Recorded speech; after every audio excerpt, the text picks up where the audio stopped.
नमस्कार दोस्तों, आप सभी का स्वागत है हमारे YouTube चैनल मानव जीवन में। तो चलिए आज की प्रस्तुति शुरू करते हैं। दोस्तों, स्वयं माता दुर्गा जी ने कहा है, जो भी स्त्री नवरात्रि के अंतिम दिनों में कर लेगी ये दो छोटे से काम, उसके जीवन के हर कष्ट को मैं शीघ्र कर दूंगी, खत्म खुशियों से भर दूंगी। मैं उसका घर, उसकी हर मनोकामना को मैं कर दूंगी पूरा। दोस्तों, आपकी जानकारी के लिए बता दें, 15 अक्टूबर 2023 दिन रविवार से शारदीय नवरात्र शुरू हो चुकी है। इसका जो समापन होगा वो 23 अक्टूबर दिन सोमवार को होगा। इस बार शारदीय नवरात्रि पूरे 9 के 9 दिन की होगी, ना एक दिन कम ना एक दिन ज्यादा। दोस्तों, हमारे हिंदू धर्म में शारदीय नवरात्रि का अपने आप में एक विशेष और खास महत्व होता है। वैसे तो एक साल में 4 नवरात्रियां पड़ती हैं और हर नवरात्रि में माता दुर्गा जी स्वर्ग से धरती पर वास करने आती है, परंतु शारदीय नवरात्रि में माता दुर्गा जी हाथी पर वास करके धरती पर वास करने आती है। ध्यान रखिएगा, वेद पुराण में साफ साफ लिखा हुआ है, जब भी माता रानी जी धरती पर वास करने आती है, उन्होंने सिंह को वाहन के रूप में ना लेकर के हाथी को अपने वाहन के रूप में लिया हुआ है। तो ये धरती के लिए बहुत ही शुभ संकेत होता है और ऐसा समय भक्तों के जीवन में खुशहाली लेकर के आता है। दोस्तों, एक साल में 4 नवरात्रियां पड़ती है, परंतु हमारे हिंदू धर्म में नवरात्रि सबसे ज्यादा फलदायी नवरात्रि होती है, क्योंकि इस दौरान माता रानी जी बहुत ही ज्यादा प्रसन्न मुद्रा में होती है, अपने दोनों हाथों से अपने भक्तों पर कृपा बरसाती हैं और शारदीय नवरात्रि के दौरान की गई पूजा साधना क्रिया कभी भी खाली नहीं जाती है। इस दौरान कोई भी व्यक्ति यदि माता रानी जी के लिए व्रत रखता है, पूजा पाठ करता है, तो उस व्यक्ति के लिए स्वर्ग के दरवाजे खुल जाते हैं और माता रानी जी की असीम कृपा उस व्यक्ति पर सदैव बनी रहती है। दोस्तों, शास्त्रों में वर्णित है कि शारदीय नवरात्रि के दौरान यदि कोई भी इंसान माता रानी जी की विधि विधान से पूजा पाठ कर लेता है, तो उस व्यक्ति के जीवन का हर कष्ट जो से नष्ट हो जाता है और माता रानी जी के आशीर्वाद से उस व्यक्ति के जीवन में उसको धन, सुख, वैभव, ऐश्वर्य की प्राप्ति होती है। दोस्तों, हमारे शास्त्रों में, हमारे वेद पुराण ओम में माताओं के लिए, बहनों के लिए शारदीय नवरात्रि के दौरान कुछ ऐसे उपायों के बारे में बताया गया है जो यदि माताएं बहनें शारदीय नवरात्रि के दौरान सही मुहूर्त पर विधि विधान से कर लें, जिसके बारे में आज के इस वीडियो में हम आपको बताने जा रहे हैं, तो ऐसी महिलाओं को, ऐसी कन्याओं को शीघ्र ही माता रानी जी का वो वरदान और वो आशीर्वाद मिल जाता है, जिसके पश्चात उनके जीवन के हर प्रकार की परेशानी खत्म हो जाती है और माता रानी जी के आशीर्वाद से उनके जीवन में अपार खुशियां ही खुशियां आती है। देखिए दोस्तों, वेद पुराण में तो साफ साफ यहां तक लिखा हुआ है कि यदि किसी भी नवरात्र के दौरान माताएं बहनें माता रानी जी को सच्चे दिल से पुकारती है, तो माता रानी जी उनके घर पर अवश्य जाती हैं। उनकी केवल एक पुकार पर ही उनके जीवन के हर कष्ट को जड़ से नष्ट कर देती है।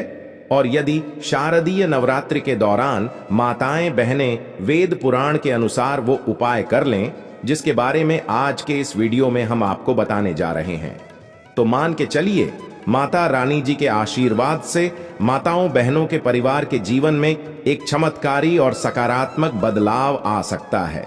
दोस्तों, चाहे आप पुरुष हैं चाहे महिला है, आज के इस वीडियो को बहुत ध्यान से लास्ट तक, अंत तक बिना भगाएं देखिएगा, क्योंकि आज के इस वीडियो में हम जानकारी आपको वेद पुराण के अनुसार देने जा रहे हैं। और यदि आपने इस जानकारी को प्राप्त करके नवरात्रि के दौरान 2-4 मिनट का समय निकाल करके उन उपायों में से एक भी उपाय कर लिया, जिसके बारे में आज के इस वीडियो में हम आपको बताने आ रहे हैं, जिसके बारे में हमारे वेद पुराण ओम में शास्त्रों में लिखा हुआ है, तो आप अपने जीवन की कितनी ही बड़ी समस्या में फंसे हो, कितने ही बड़े दुख का सामना करो और कितने ही बड़ा कष्ट आपके जीवन में हो, माता रानी जी के आशीर्वाद से आपके जीवन की हर प्रकार की दुविधा से आपको अवश्य मुक्ति मिल जाएगी। और इन उपायों को करने के पश्चात मान के चलिए, न केवल आपके बल्कि आपके पूरे परिवार के जीवन में एक चमत्कारी और सकारात्मक बदलाव आएगा।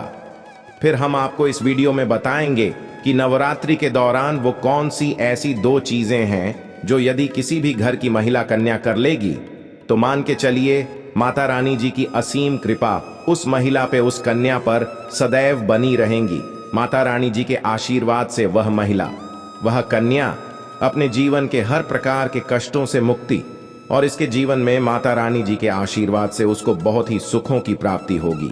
इसीलिए इस वीडियो को लास्ट तक, अंत तक न केवल अपने लिए बल्कि अपने पूरे परिवार के भले के लिए देखिएगा।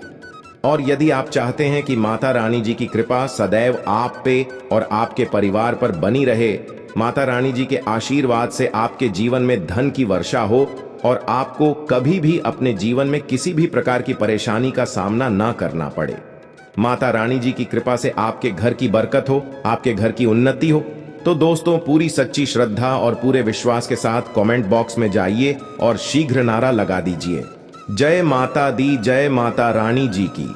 और यदि आप माता रानी जी के सच्चे भक्त हैं तो इस वीडियो को लाइक करना मत भूलिएगा और एक काम कीजिएगा, कमेंट बॉक्स में अपनी राशि भी डाल दीजिएगा। आपकी राशि के अनुसार कोई भी ऐसा उपाय होगा जो शारदीय नवरात्र के दौरान आप करके लाभ पा सकते हैं, वो आके हम आपके कमेंट के रिप्लाई में बता देंगे। परंतु आपसे हाथ जोड़ करके निवेदन था, वीडियो लाइक करना मत भूलिएगा। तो यदि आप महिला हैं, यदि आप कन्या हैं, तो कुछ ऐसी गलतियां हैं जो वेद पुराण के अनुसार आपको शारदीय नवरात्रि के दौरान भूलकर भी नहीं करना चाहिए, वरना माता रानी जी आपसे रुष्ट हो जाएंगी और कभी भी आपके घर पर वास करने नहीं आएंगे। तो वो कौन सी गलतियां हैं जो आपको शारदीय नवरात्रि के दौरान नहीं करनी चाहिए? तो सबसे पहले तो आप इस बात का ध्यान रखिएगा, यदि आप अपने घर पर कलश स्थापना करने जा रही हैं, यदि आप अपने घर पर माता रानी जी के लिए अखंड ज्योति जलाने जा रही है, या आप माता रानी जी के लिए चौकी लगाने जा रही है, तो इस बात का ध्यान रखिएगा, कभी भी माता रानी जी की अखंड ज्योति को बुझाने मत दीजिएगा। दूसरा, यदि आप कलश स्थापना करने जा रही है तो जटा वाले नारियल का प्रयोग कीजिएगा जिसमें पानी होता है। तीसरा, आपको इस बात का ध्यान रखिएगा, जो आप माता रानी जी के लिए चौकी लगाने जा रही है वो चौकी कभी भी छोड़ करके मत जाइएगा। देखिए, चौकी यदि आपने घर पर लगाया है तो चौकी को कोई भी खाली कभी मत छोड़िए। ये बहुत ही ज्यादा अशुभ बताया गया है, इससे माता रानी जी रुष्ट हो जाती है। दूसरा, आपको इस बात का ध्यान रखना होगा कि यदि आप माता रानी जी की चौकी घर पर लगाने जा रही हैं तो केवल लाल कपड़े पर ही लगाएगा। बहुत से लोग गलती क्या कर बैठते हैं, वो माता रानी जी की चौकी लगाते हैं, पूजा पाठ करते हैं, परंतु चौकी पर पेपर लगा देते हैं, पेपर रख करके चौकी लगा देते हैं। ये हमारे वेद पुराण ओम में बहुत ही अशुभ बताया गया है।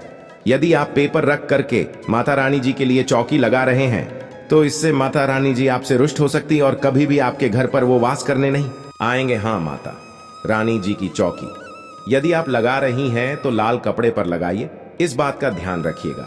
ऐसे लाल कपड़े का प्रयोग कीजिएगा जो पहले कभी भी प्रयोग ना हुआ हो। तीसरा, इस बात का आप लोगों को ध्यान रखना होगा, जब भी आप माता रानी जी की पूजा पाठ करने जा रही है, माता रानी जी की आपने चौकी लगाई है, तो वहां पर कभी भी काले कपड़े का प्रयोग मत कीजिएगा, या माता रानी जी की पूजा पाठ करते वक्त काले कपड़े का धारण मत कीजिएगा। ये बहुत ही ज्यादा अशुभ बताया गया है, इससे माता रानी जी शीघ्र ही रुष्ट हो जाती है। देखिए, इस बात का आपको ध्यान रखना होगा कि आपने इस नवरात्रि के दौरान 9 के 9 दिन का व्रत रखा हुआ है, तो 9 के 9 दिन में आप लोगों को माता रानी जी के 9 अलग अलग स्वरूपों को, अलग अलग प्रकार के फल को अर्पित करना होगा। माता रानी जी के 9 अलग अलग स्वरूपों को आपको अलग अलग प्रकार के फूल अर्पित करना होगा, क्योंकि माता रानी जी की 9 अलग अलग स्वरूपों की पूजा पाठ की जाती है इस नवरात्रि के दौरान।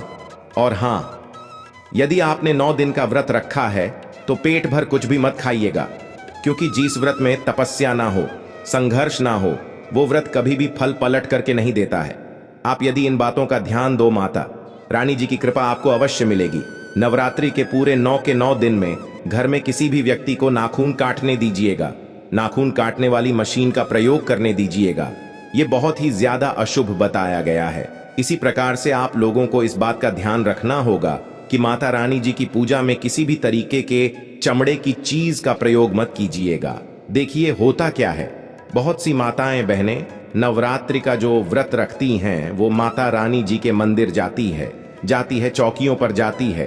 तो आप लोग इस बात का ध्यान रखिएगा, कृपया करके आप लोग कभी भी माता रानी जी के पंडाल पर जा रही हैं तो आप किसी भी चमड़े वाली चीज का प्रयोग मत कीजिएगा। जैसे पर्स हो गया, बेल्ट हो गई, चप्पलें हो गई, चमड़े वाली चीजों से आप लोगों को दूर रहना होगा।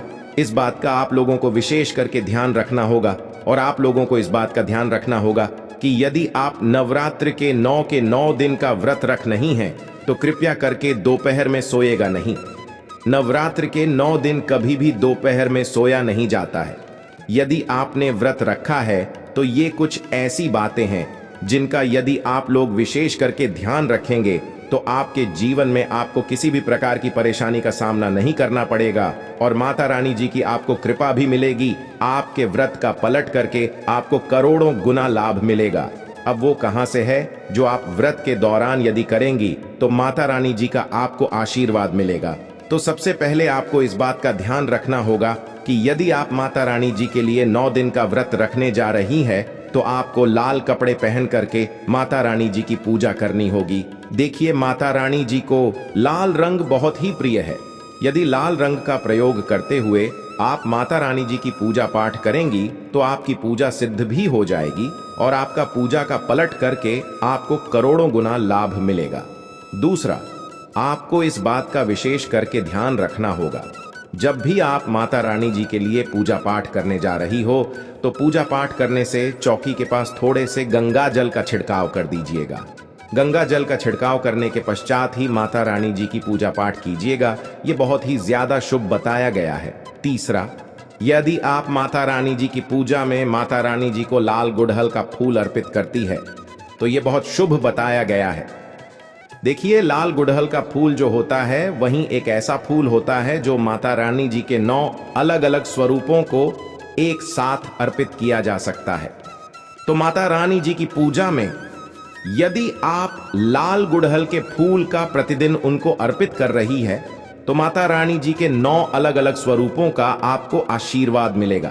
देखिए, यदि आप अपने व्रत के दौरान में सीताफल का प्रयोग करेंगे तो इससे माना जाता है कि माता सीता जी का आपको असीम आशीर्वाद मिलता है, और माता रानी जी को यदि आप सीताफल अर्पित करेंगी तो इससे भी आपको माता रानी जी का आशीर्वाद मिलेगा। तो ये कुछ ऐसी चीजें थीं जिनका आपको ध्यान रखना है और नवरात्र के दौरान करना है, और आपको माता रानी जी का आशीर्वाद भी मिलेगा, वरदान भी मिलेगा, और आपके जीवन में आप बहुत खुश रहेंगे। आशा है कि आज की इस प्रस्तुति में बताई गई जानकारी आपको अच्छे से समझ आ गई होगी। वीडियो में दी गई जानकारी अगर अच्छी लगी हो तो प्लीज हमारे चैनल मानव जीवन को सब्सक्राइब करें, लाइक करें। धन्यवाद।